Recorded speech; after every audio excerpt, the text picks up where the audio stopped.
Is it too late to buy Bitcoin? No, it might be the best time to buy Bitcoin.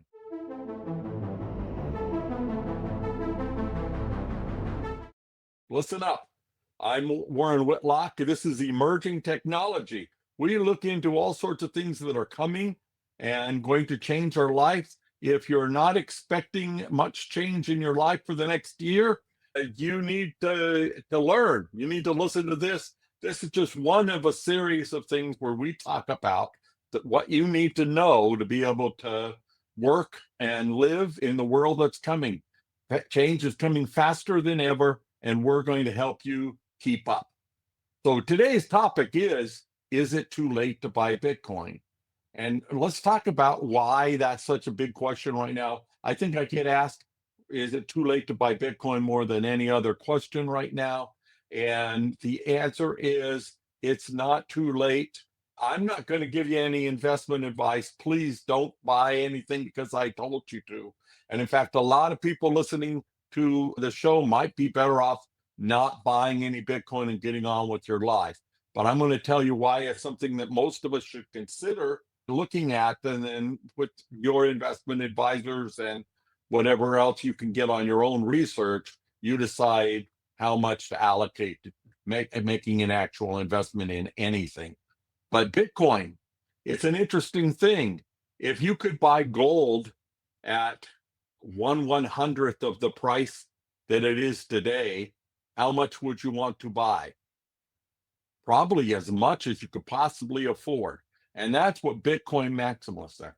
Cryptocurrency is something that's been around for some time. Digital cash was tried back in the 1980s. The big problem was how to send a dollar to you and not have to hand you the fiat currency, the dollar bill. And that was cracked with some digital cash ideas, especially when we got into things like PayPal and the other things that you have cash and you can pay online. Credit cards, actually, you're still doing an more or less offline transaction, but you're using the internet to do that with all your banking. In the old days, we had to actually take checks and cash and take them to a bank and fill out a deposit slip and have it credited to our account. That has changed to where most of us don't need to go into the bank to do any of those services. So digitalization is something that's come along all along. But why is this Bitcoin so different? It's because it allows a ledger to exist. To I lose the money, you gain the money when we do a transaction. And you can send it and you have a permanent record. It's not hidden, it's not secret, it's private. In other words, I don't have to tell anyone that I own a particular Bitcoin wallet, and you don't have to tell anyone. But if the two of us make a transaction and I send Bitcoin to you, there is a public key, which is a big long string of characters that identifies your wallet. And there's a private key that allows you to get into the wallet. And so if you can find out what you have by knowing both of those. Meanwhile, I have the same thing. So we can transact business with our public keys. It is recorded on a public blockchain where anybody can find it. The big breakthrough was blockchain being more or less invented from other things that were before it. And Satoshi Nakamoto did that back in a white paper in 2008 and started mining in 2009, and it became tradable and something that several people were doing by the end of that year. So it's been about 15 years as I record this, and Bitcoin has gone up and then down and then up and then down. There's been 4 complete cycles. They happen about every 4 years. And right now, even though Bitcoin has been fantastic as I record this, at the end, it has gone up over $100,000 for the first time. The curve is such that will go up if it follows the curve, the cycles that it's had for some time. This is not something that we can be certain of. At the same time, we can count on it. The sun comes up at the same time every day. You get to count on it coming up tomorrow. maybe not quite that certain for Bitcoin, but definitely certain. There's cryptography, there's the many machines that it's stored on, all the miners. There is no centralized person in charge, no government, no entity can take the Bitcoin away from you. And so as a savings account, it becomes something very permanent. There is a whole lot of other cryptocurrencies, and they go up and down depending on the cycle and depending on how they're put together and what they do. But there's only one digital gold so far, and that's the Bitcoin. Bitcoin wasn't designed to be the be all end all of currency. It's just has become that. There's nothing that beats it so far. And so what that means is that when you think that the cycles show, you think it's through, read books like the Bitcoin Supercycle by Michael Terpin. Let's put that in the show notes and a link to where you can find that book. And you find out that this is a definite cycle that's been going on. Michael is a friend of mine. I've heard him talk of this now for nearly 10 years about how there's a cycle to how Bitcoin works. And we have seen sometimes a 1,200% increase in the cycle. But most of all, what we have seen in any 4-year period, the price of Bitcoin has gone up. Now let's talk about why. The reasons why it goes up are that more and more people are using it. The way Satoshi set it up was that the Bitcoin would continue to be mined, and with half as much mined every so many blocks, I think it's 220,000, 220. I can't remember exactly how many blocks that is, but the way that it's mined, they were awarded 50 Bitcoin, and then 4 years later, 25 Bitcoin, and then 12 and a half, 6.25, and we're now at whatever half of that is, 3.1 Bitcoin every 15 minutes. And that'll go on until 2041, 2040, 2140. That's the number I'm looking for, until 2140, when the last of the Bitcoin will be mined. So what happens after that, we don't know. But till then, every 4 years, it'll be half as much. So that means that there's a finite amount. So if 1 million people want to own Bitcoin and try to buy it, it will be at a steady price for those people that are trading. When it becomes 2 million people wanting to buy it, the price has got to go up, or some people will get left out. And as that demand continues, thanks to things like currently, the prediction is that the US government's going to change its stance. And instead of trying to reject Bitcoin and put barriers in the way, make it easier to use, there's already Bitcoin ETFs, which is a fund put together by the big Wall Street people, and they're buying billions of dollars worth of Bitcoin and selling it to their customers so that all their customers who normally buy stocks and bonds and rely on a financial manager to tell them what to buy will keep a little bit of Bitcoin. There are governments buying it. El Salvador runs mostly on Bitcoin. It's big in Nigeria and some other countries. And it is now thought that those people will buy even more as they try to get in before the US pretty much takes over. Some predictions are they could try to buy 4 million Bitcoin. There's only 21 million total. So if the US goes out to buy 4 million of them, the price will go up, but also the volatility will change over time. It grew 1,200% in one cycle. It grew 300% in another cycle.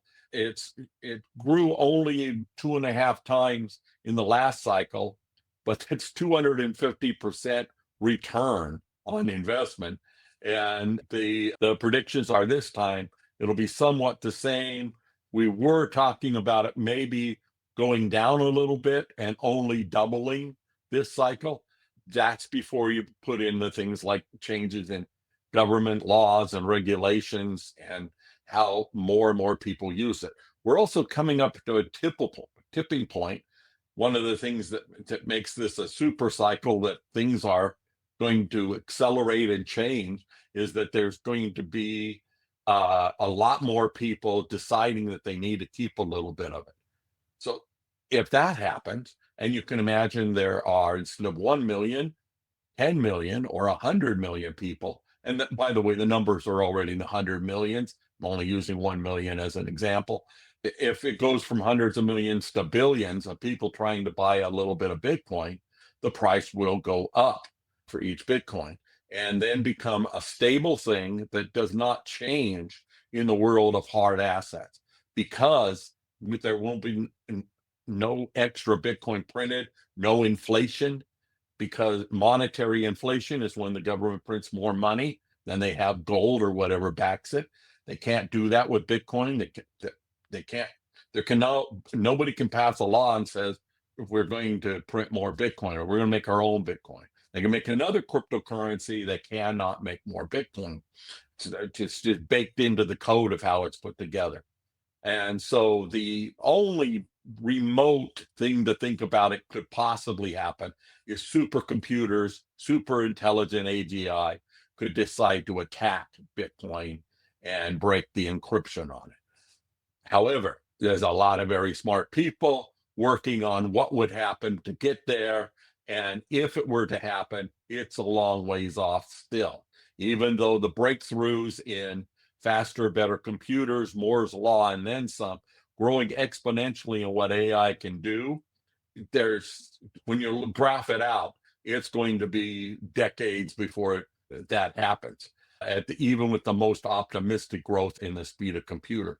That may change. Super AGI may figure out a way to grow even faster.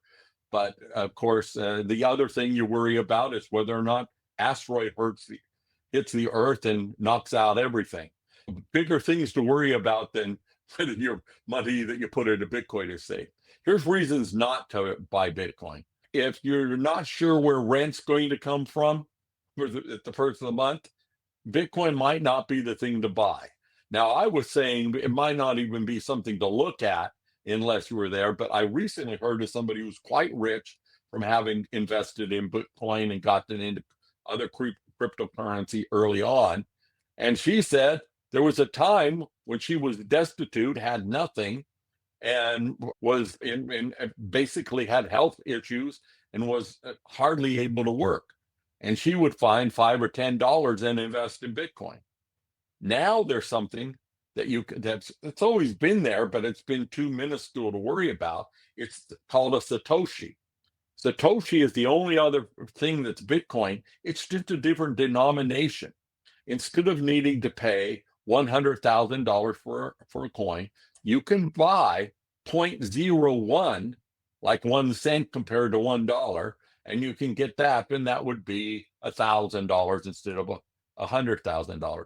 You can also buy, measured in Satoshis, which just puts it into more zeros after the decimal point, because 1 Satoshi is 1/100 millionth of a Bitcoin. So coming someday, you'll be able to invest, say, in 1,000 Satoshis. Right now, you can buy 1,000 Satoshis for, I think, under $1. It's maybe even under a penny. It's very small. And as you start to accumulate them, they're just like Bitcoins, but they're in smaller denominations. The easy way to do this is just say buy 0.0001 Bitcoin, and that'll come out to a very small amount of money. I think the services where you can buy the Bitcoin may have things like a minimum purchase of $1 or $10 or $100, but that is actually a minimum in the service, not a minimum in how much Bitcoin could be transaction. You also have to worry in the small amounts whether or not the fees for buying will outweigh the amount of money you can put in. Even when you pay those fees, though, as long as they're somewhat reasonable, you don't want to be paying 100% of your investment for the transaction fee. But if you can get that at a reasonable price, or save up and buy it once, because transaction fees tend to be on the transaction, not the amount. You can transfer $1 million or $1, and the fees are similar. So what you want to do is get a wallet and put what you can in when you can, expecting that someday it's going to be worth 10 or 100 times what it is worth right now. Do not buy this if you think that's going to be an expectation of I can put money in January and take it out in December, which not too bad this year because there probably will be quite a bit more in December.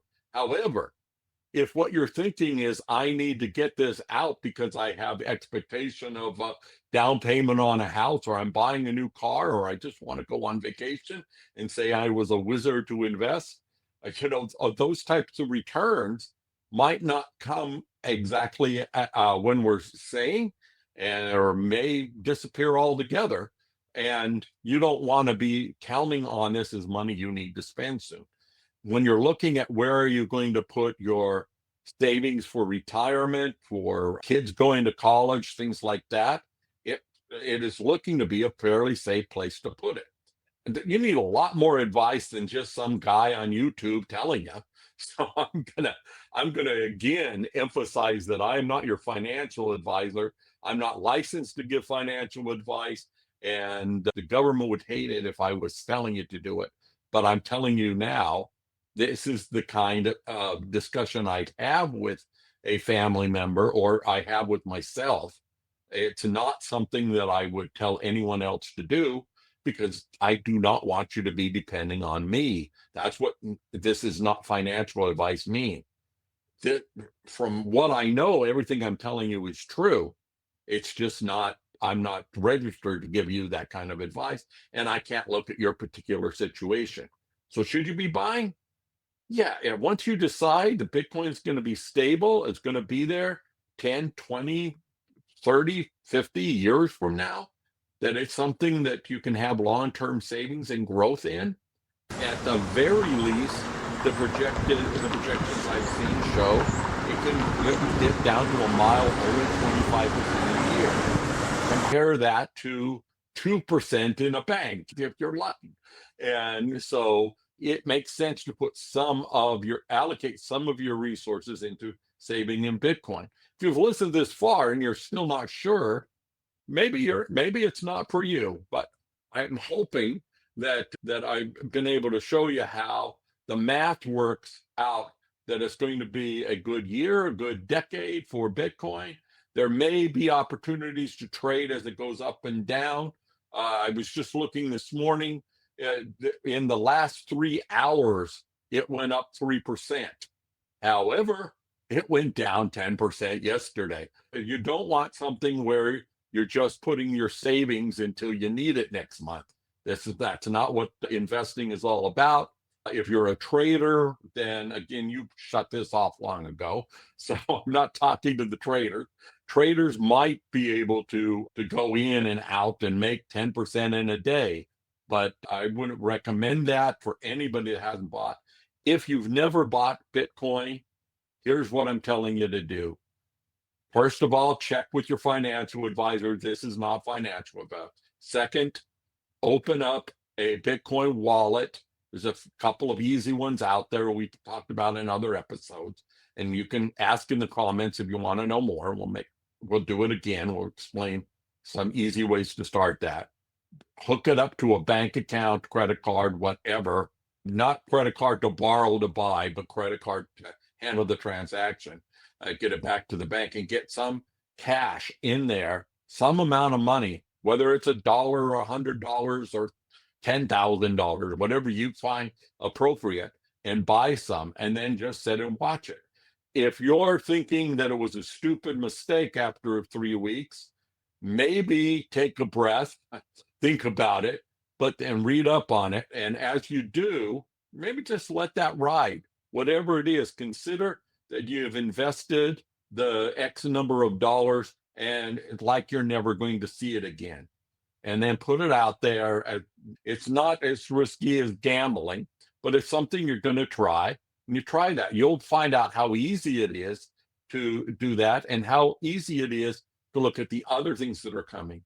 There are going to be better investments where if you find a good company and invest in them, crypto is going to allow that. So even a small bet can be made on the other things. All of that's wonderful, but that's nothing compared to what Bitcoin does, is having the longevity that you need to be able to save some money. So I'd say that'd be the first place I recommend to somebody if I was helping a friend with it, but or a family member. But again, get some financial advice, read the Bitcoin Supercycle, study. You can ask to Chat GPT today about should you buy Bitcoin, and it'll give you all sorts of opinion and answers to these kind of questions.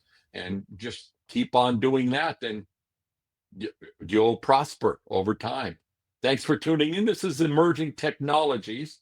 I invite you to like this video, subscribe, set it to ring the bell, because I'm going to be doing a lot more of these. And if you have a question about emerging technology, go ahead and leave it in the comments.